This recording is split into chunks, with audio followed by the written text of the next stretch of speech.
तुम कैसे हैं। तो आज हम कर रहे हैं एक्सरसाइज 8.2 का क्वेश्चन नंबर 4। तो क्वेश्चन नंबर 4 में हमें क्या रखा है, क्वेश्चन नंबर 4 में जो है हमें कह रहा है कि एल का सेट हमें गिवन है, एम का सेट हमें गिवन है। तो वो कह रहा है कि आप बाइनरी रिलेशन फाइंड करो सिर्फ, यानी उसने यहाँ पर बहुत ज़्यादा बाइनरी रिलेशन नहीं किए, उसने कहा सिर्फ यहाँ पर आप एक बाइनरी रिलेशन फाइंड करो जिसमें बाइनरी रिलेशन की उसने कंडीशन दी हुई है। क्या कि ये जो ई आपको दिखाई दे रहा है इसका मतलब है बिलोंग टू। क्या मतलब होता है इसका? Belong to. और इसका मतलब एक्स की वैल्यू एल से बिलोंग करती है, यानी एल की सेट की जो वैल्यू है वो एक्स की वैल्यू है। और वाई बिलोंग कर रहा है एम से, यानी एम की जो सेट की वैल्यू है वो किसकी वैल्यू है? वो है वाई की। ठीक है। और वाई की वैल्यू हमेशा क्या होनी चाहिए? Less than is equal to का ये साइन है एक्स से, यानी या एक्स से वैल्यू वाई की छोटी होनी चाहिए या जो है वो एक्स से बराबर होनी चाहिए वाई की वैल्यू। तो सबसे पहले जो है यहाँ पर हम क्या कर लेते हैं, बाइनरी रिलेशन निकालने से पहले हम यहाँ पर ऑर्डर्ड पेयर निकाल लेते हैं, जिस तरह हमने पिछले क्वेश्चन में किया। तो ऑर्डर्ड पेयर निकालने के लिए हमें क्या करना पड़ेगा? एल क्रॉस एम हमें निकालना पड़ेगा। तो एल क्रॉस एम में हम किस तरह निकालेंगे? सबसे पहले हमारे पास ये हमने फाइंड करना है। एल का सेट हम लिखेंगे जो हमें क्वेश्चन में गिवन है 1 2 3, एंड एम का सेट हम लिखेंगे जो हमें क्वेश्चन में गिवन है 2 3 एंड 4। अब इसका जो है हम एल क्रॉस एम निकालेंगे। तो एल क्रॉस एम अब हम निकालेंगे, इन सारों को आपस में मल्टीप्लाई करेंगे।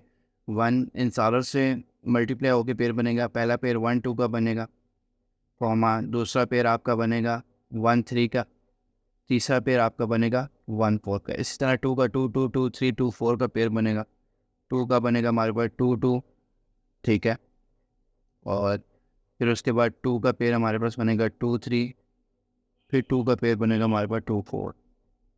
इसी तरह 3 का भी यूँ ही पेयर बनेगा 3 2। ठीक है, 3 3। और फिर लास्ट पेयर हमारे पास बनेगा 3 4। ठीक है। ये हमारे पास सारे एल क्रॉस एम से जो है हमारे पास ये सारे क्या बन के आ गए? ये सारे के सारे हमारे पास ऑर्डर्ड पेयर बन गए। अब ऑर्डर्ड पेयर तो हमारे पास बन गए। तो ऑर्डर्ड पेयर बनाने के बाद अब हमारी कंडीशन क्या होती है? ठीक है। तो बाइनरी रिलेशन फाइंड करने से पहले आप चेक भी कर सकते हैं कि आपके पेयर ठीक बने हैं या नहीं, इतने ही बनते हैं।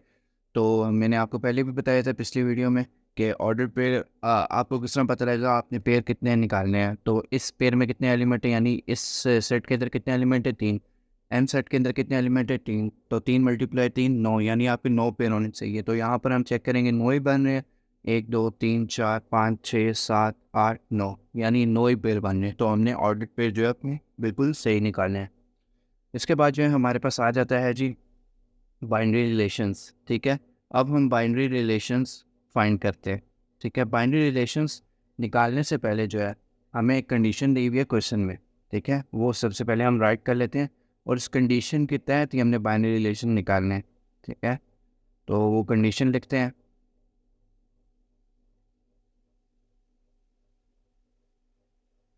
तो यहाँ पर वो कंडीशन हमने लिख दी।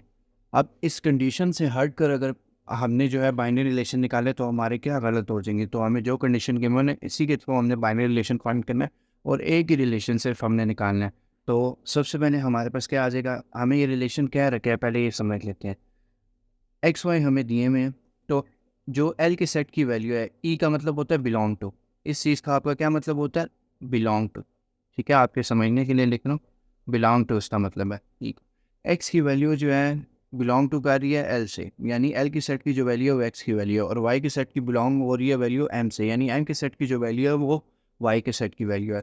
और यहाँ पर कंडीशन दी हुई है less than is equal to का साइन है। ठीक है, लेस देन इक्वल टू का ये साइन है, लेस देन इक्वल टू। तो इस साइन का मतलब क्या है? इस साइन का मतलब यह है कि वाई की वैल्यू जो है या एक्स से छोटी होनी चाहिए या एक्स के बराबर होनी चाहिए। तो अब हम इस कंडीशन को सेटिस्फाई, यानी इस कंडीशन के थ्रू जो है हम यहाँ पर बाइनरी रिलेशन निकालेंगे।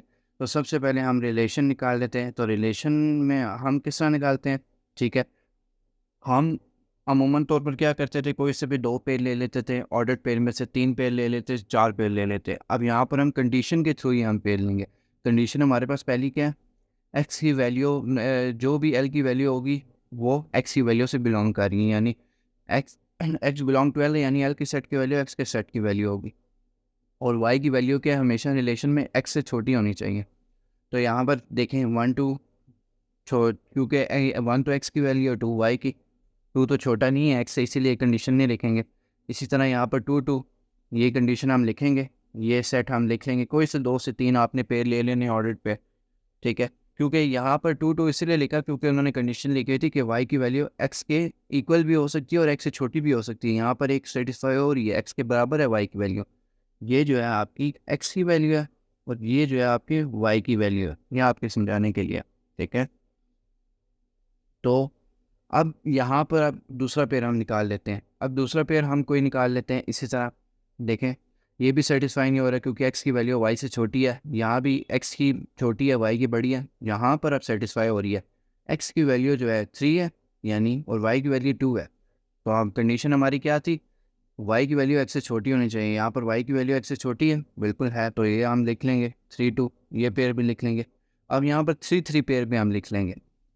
एक्स की वैल्यू क्या है हमारी, ठीक है, एक्स की वैल्यू हमारी क्या है, एक्स की वैल्यू जो है 3 है, वाई की भी 3 है। ये भी कंडीशन हमारी सेटिस्फाई हो रही है, इसलिए हम लिख देंगे, ठीक है। क्योंकि एक्स और वाई की वैल्यू जो है आपस में इक्वल है, ठीक है। अगर छोटी भी हो इक्वल भी हो तो अब हमने पेयर लिखना है। अगर बड़ी हुई जिस तरह 3 और 4, वाई की वैल्यू जो है एक्स से बड़ी है, क्योंकि एक्स की 3 है वाई की 4 है, इसीलिए हम यहाँ पर ये नहीं लिखेंगे। तो ये हमारे 3 पेयर बन गए। अब रिलेशन हमने बाइनरी बना लिया। अब हमने फाइंड करना है डोमेन एंड रेंज। तो डोमेन हम सबसे पहले फाइंड करेंगे। तो डोमेन इज इक्वल टू क्या होगा, अब डोमेन हमारे, हमने आपको पिछली वीडियो में भी बताया था, डोमेन ये होता है हर पेयर का फर्स्ट एलिमेंट आपका क्या होता है, डोमेन। अब यहाँ पर पेयर का फर्स्ट एलिमेंट क्या है, इसका 2 है, फिर 3 है, दूसरे पेयर का, और तीसरे का भी 3 है, इसीलिए रिपीट नहीं करेंगे। रेंज आपकी क्या होती है, हर पेयर का सेकंड एलिमेंट जो है आपकी रेंज होती है। हर पेयर का सेकंड एलिमेंट क्या है, यहाँ पर 2 है, ठीक है। दूसरे पेयर में भी 2 है, इसीलिए नहीं लिखेंगे। और फिर तीसरे पेयर में सेकंड एलिमेंट क्या है, 3। तो इतना सही है। बस क्वेश्चन नंबर 4 आपको एक कंडीशन दी गई थी, उस कंडीशन को आपने समझना है। फिर आपको बता दूं, ई का मतलब होता है बिलोंग टू, यानी एल के सेट की जो वैल्यू है वो एक्स की वैल्यू है, और एम के सेट की वैल्यू है वो वाई की वैल्यू है।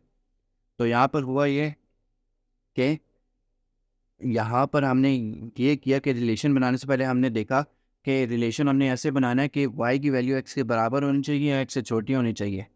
अगर हम एक्स से बड़ी हुई वाई की वैल्यू, तो उसका हम पेयर नहीं लिखेंगे। यहाँ पर भी हमने ये किया, देखिए ये एक्स की वैल्यू होती है, ये वाई की होती है, ठीक है।